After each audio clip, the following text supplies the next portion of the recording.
Ayun nga guys, andito tayo sa farm. Kita nyo naman yan. Ayan, may nakita na tayo magandang bulaklak. Tingnan nyo naman ang kalangitan. Tapos magandang ganyan. Maliit na puno. Pero tingnan nyo naman, hitik na hitik sa bulaklak. Ayan. Diba? So, ayan nga. Andito pa rin tayo sa farm. Kita nyo naman ang kalangitan. Ang ganda.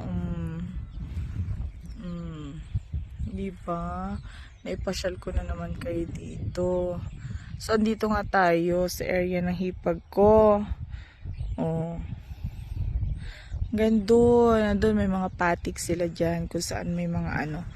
So, may mga alaga din sila ditong baka. Wait lang guys. Ipakita ko sa inyo. Nandun sa medyo malayo. Kung makikita natin. Ayun. Medyo against the ano. Pero nandiyan sila. Ayun. Sila. Kita sila. Yan. So, ilan din yan sila. May mga baby cows pa eh. Pero hindi pa masyado na ano. Ayun.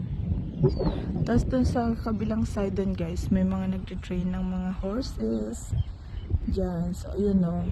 Ayun. May mga horse pa doon. Wait lang guys. Para makita nyo. Ayan. Doon. Ayan. Kita nyo may mga horses dyan. Ayan. So, medyo malayo yan guys. Ayun. So, ayan ang buhay dito sa ano. Medyo country siya. Kasi nga ano na. Consider as country to. Pero hindi naman ano. Parang mga 30 minutes away sa bahay namin. So, ayan. O, diba? Nature is love talaga.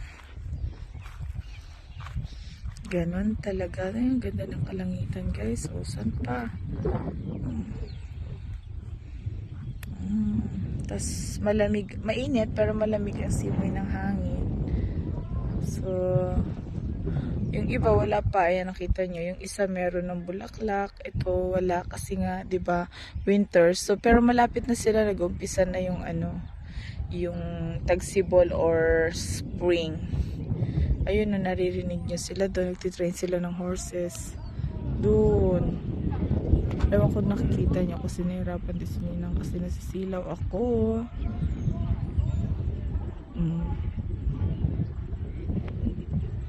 Yung mga baka nandyan din. So yun, sana nagustuhan nyo hanggang sa uulitin guys. Hanggang sa muli. God bless everyone. Thank you for watching. Please comment down below, like and subscribe. Thank you.